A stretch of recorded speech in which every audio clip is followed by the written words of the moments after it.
Thank you. I am Rick Stevenson, and presently I am the Wayne Township trustee.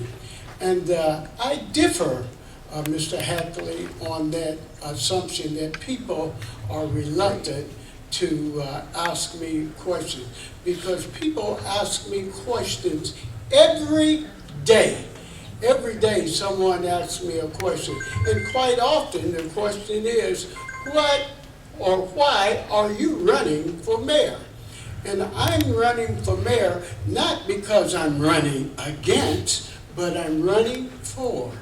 I'm running because I believe I can do a better job of leading the entire city towards greatness.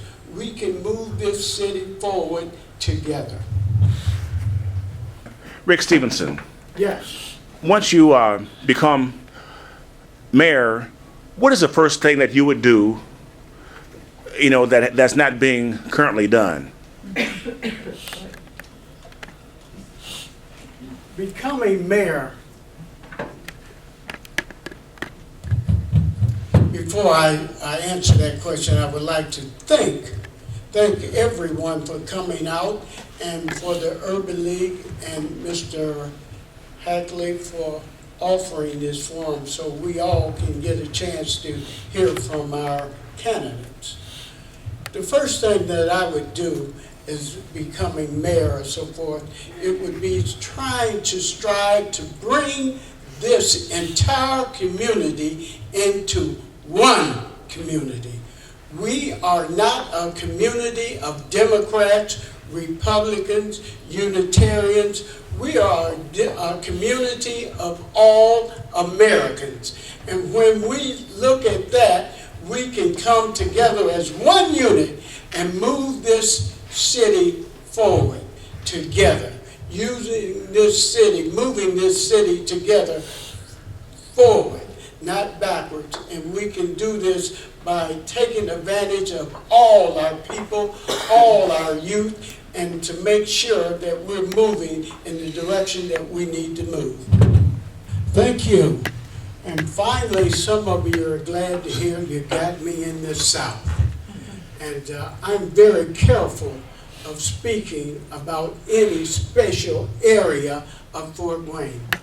But first of all, I want you to know that many of my supporters was disappointed when they found that I was running for office. Many of them, because they thought that me getting into politics, I would lose my character. And I would say to them today, I haven't changed any. I still have the same principles that I've always had. Now, speaking of that, I have not learned how to throw a rock and hide my hand. That's what politicians learn to do. And I've been the Wayne Township trustee for 8 years. And I recall, Rusty, at a young man's age, probably about 2007, in the mayoral campaign, I remember going through the neighborhoods on a horse-driven campaign, and the mayor and I talking about how victorious we're going to be, and we're going to work hand in hand for the people.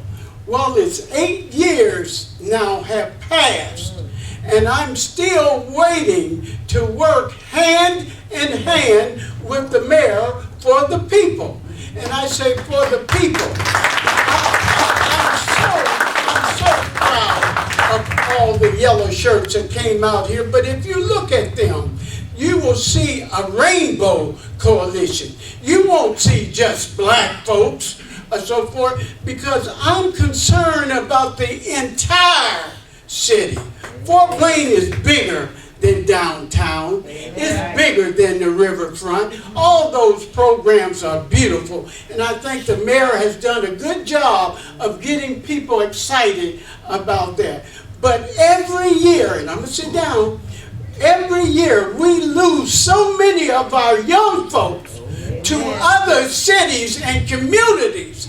And it's not because they're not educated. They go so that they can benefit from the education. My son right here is an attorney that's in Indianapolis, and he can't find work or accomplishments here in Fort Wayne. We must change that around. And yes, education is so important, but it's for all the people. Thank you. I must say that it's important that we all put education first. But something has not been said. It starts at home. The parents must instill in the children the need for education and the purpose of being ready to learn after you come to school. The mayor's position used to be that he or she could appoint certain number of people on the Fort Wayne School Board. Now they're all elected positions and so forth. And so there is a thought that the mayor could be involved. And yes, the purpose of the voucher was supposed to help disadvantaged kids have a better chance. But I would put my education up against anybody's and so forth. I don't have a college degree, but I can tell you about the hypotenuse theory right now and so forth. I can talk about the chemistry periodic schedule. I can talk about physics. I can talk about SSS, side, equal angular triangle, because I had the education when I was in school and so forth. And then after you have the education, you must have the wisdom to know how to apply it and so forth. And it's that wisdom and application and education that I will use to move Fort Wayne forward, that we would include everybody, and it starts with education. Jesse, yes to collective bargaining. And for Ferguson, yes, there's a lot of similarity to Fort Wayne and Ferguson. And Mr. Realtor, I understand your expertise, but there's none up here, including the mayor, that has my background in social services that will qualify me to be the best mayor than anybody up here, or have been up here, including the mayor.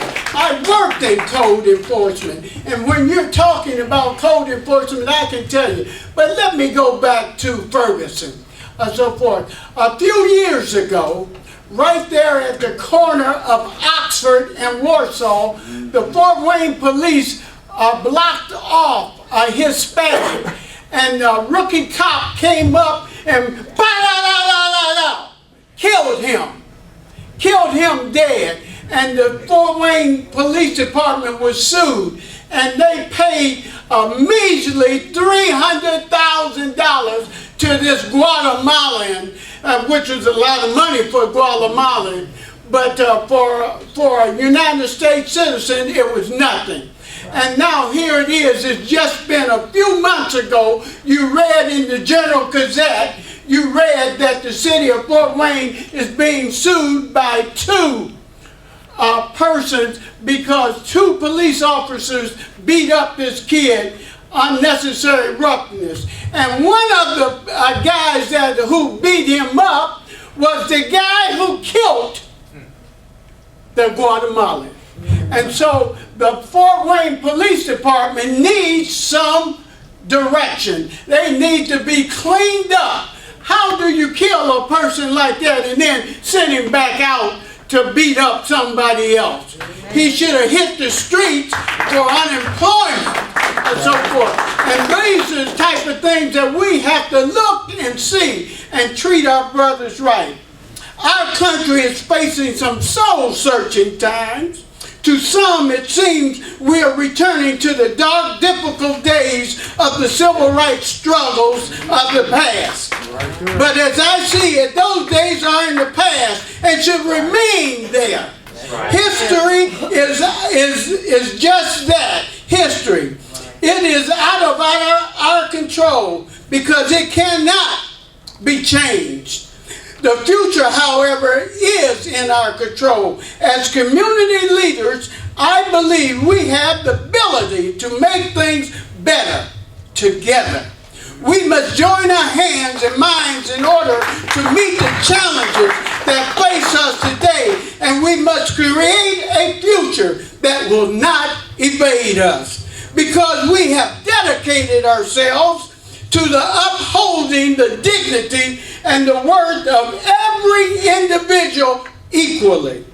I stand before you today as a product of yesterday, but more so as a believer in tomorrow.